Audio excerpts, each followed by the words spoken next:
Welcome to Taking Stock for the week ending the 18th of February 2022.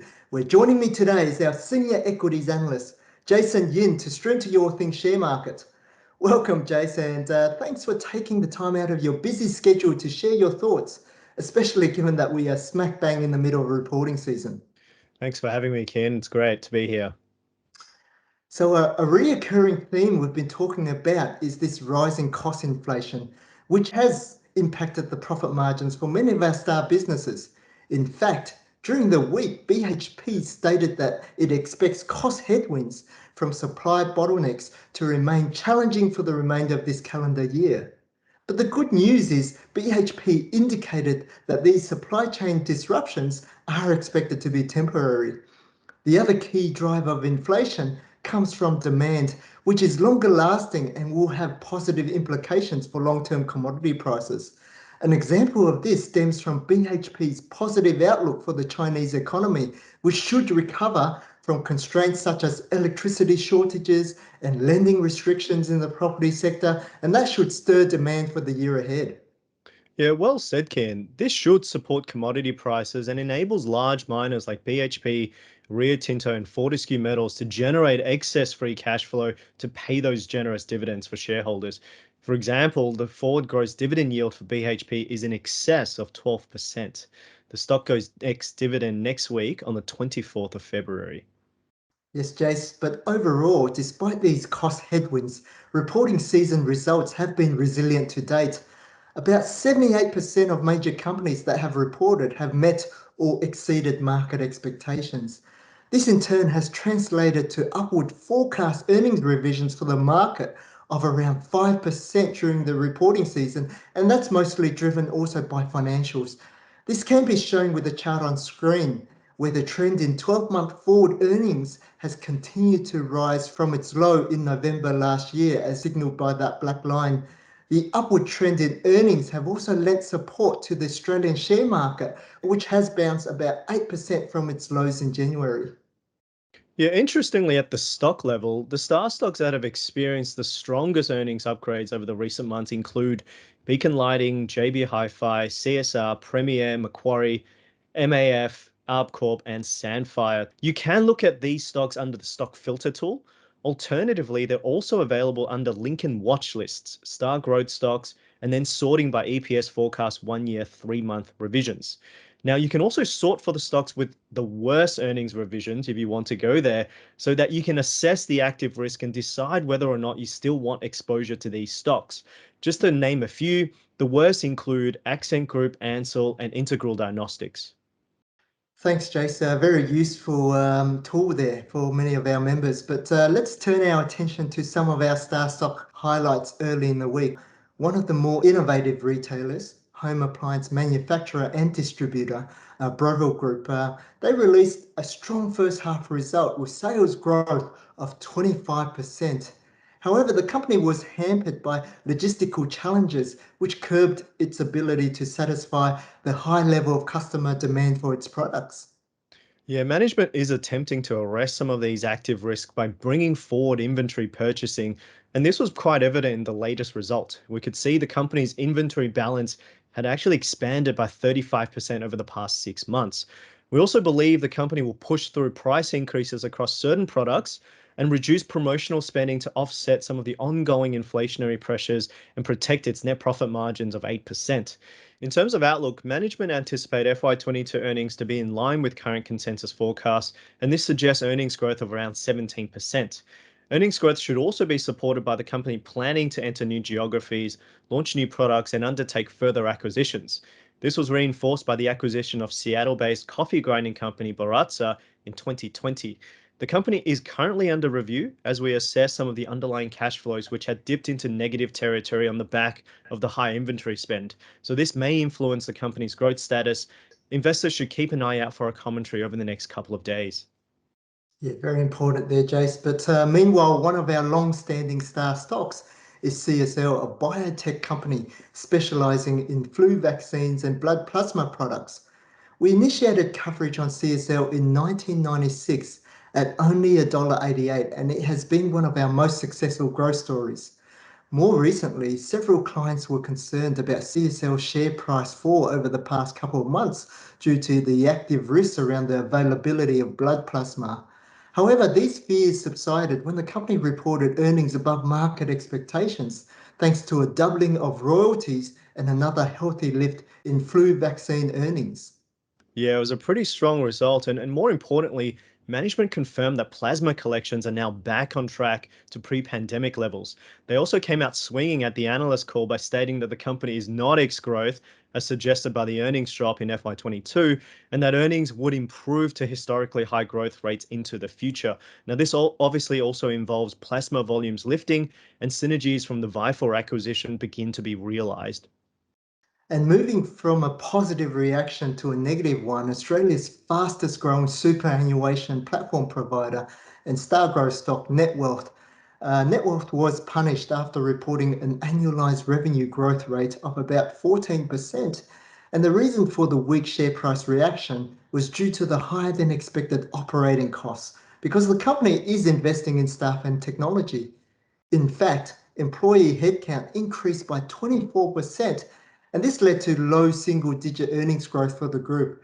And that's a significant contrast to the above 20% growth rates achieved in prior years. Yeah, the share price has triggered a bearish signal on the SD Max, so for investors to follow this technical indicator, they should remain out of the stock. However, for long-term investors who believe the share price weakness may represent opportunity to position themselves in a leading platform provider that is also investing in its people and platform capabilities as they continue to grow market share. In addition, Netwealth should benefit from the potential interest rate increases this year because it generates high net interest margins on client cash balances. Meanwhile, Jace, many other star stocks reported their results this week, including Wesfarmers, South 32, Telstra. Then there was also metal detection company Codan, salary packaging firm Smart Group, and also medical imaging software business Pro Medicus. So make sure you set your alerts and review our analyst commentary for the relevant information. You can also find a list of the star stock updates under tools. And if you go to recent updates tab there, then you can select the group that you'd like. All right, turning our attention to the corporate calendar when we're about to embark on the busiest week of reporting season. So on Monday, we've got Oz Minerals, Adairs, Altium, BlueScope Steel, Hansen, Super Retail Group, followed by Tuesday, ArbCorp, AUB, Accent Group, Cochlear, Coles, and Jumbo. On Wednesday, we have Rio Tinto, APA Group, Domino's, Integral Diagnostics, Spark New Zealand, and Woolworths. On Thursday, we've got Lovisa and Perpetual. Rounding the week on Friday, we've got Infomedia, Brambles, and Medibank.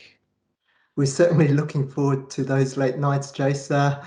And for those trend-sensitive investors, Stock Doctor has the SD Max, which is the Stock Doctor moving average crossover, or the SD30 TSR, that's 30% stop loss or gain from its highs or lows.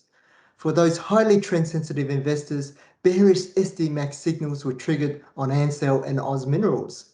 Meanwhile, there were no changes observed on the SD30 TSR.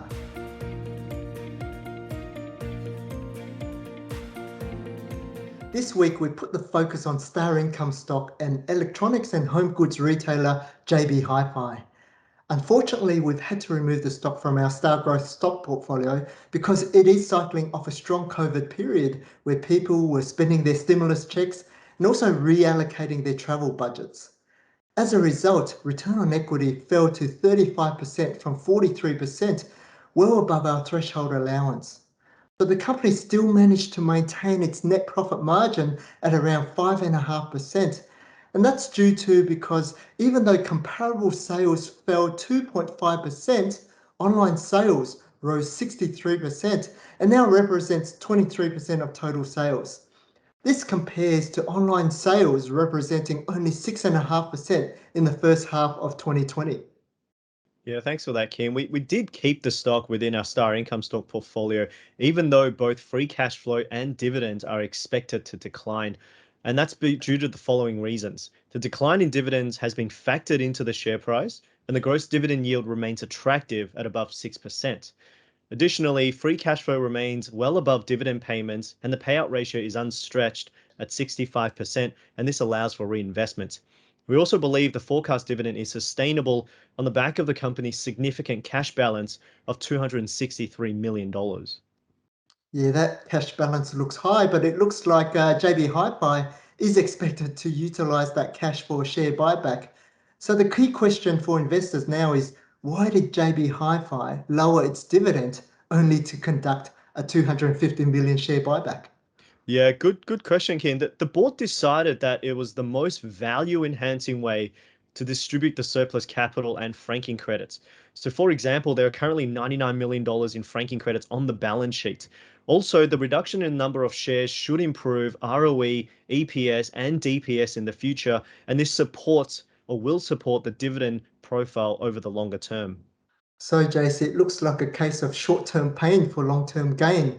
And for income investors, the ex-dividend date is fast approaching on the 23rd of February. And it's great to see that short interest on the stock has declined from a high of around 20% in 2018 to below 5% today.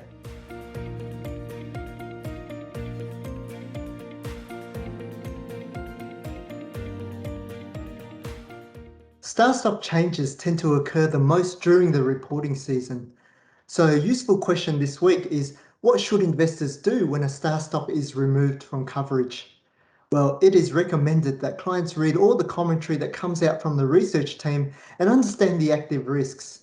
Have a clear investment framework in place and follow this with discipline. If a stock has been removed because it fails Golden Rule 1 financial health, then investors should remove the stock from their portfolio because the stock is now a speculative investment with heightened insolvency risks.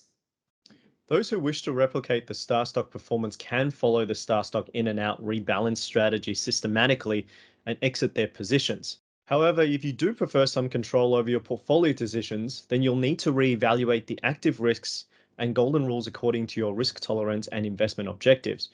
For example, will the stock be able to meet your investment objective if it's removed from a star income stock portfolio due to the uncertainty of its dividend yield? Or perhaps are you comfortable with holding a stock if it has a large negative earnings revision over the last 3 months? Meanwhile, trend sensitive investors could use one of our recommended technical indicators, the SD Max or the SD30 TSR, or one of your own to help you remove a stock once it has turned bearish. Remember though, technical indicators can be triggered at any time, and this is irrespective of a company's report or financials. Yeah, thanks, Jace. Crystallizing losses is a difficult part of the investment process, but don't hold on to a stock based on hope. Try to make your strategy as systematic as possible, thereby keeping your emotions at bay. By exiting your underperforming stocks, you free up capital that can be reallocated to better opportunities. Opportunities driven by the numbers and the facts. Thanks, Jace, for joining us today. And it's going to be a big week with the reporting season, so I'm sure you'll be enjoying quite a few of the late nights analysing the numbers next week. Look forward to that, Kien. So in summary, despite ongoing cost pressures and the impact of Omicron, the reporting season has been solid with many companies beating expectations. This has in turn driven the continued upward trend in corporate earnings, and this trend should provide support for equity markets in the months ahead. Hence, investors should continue to embrace volatility, especially with this emerging Russia-Ukraine crisis, to look for oversold quality businesses. Take care and have a happy, healthy, and prosperous week ahead.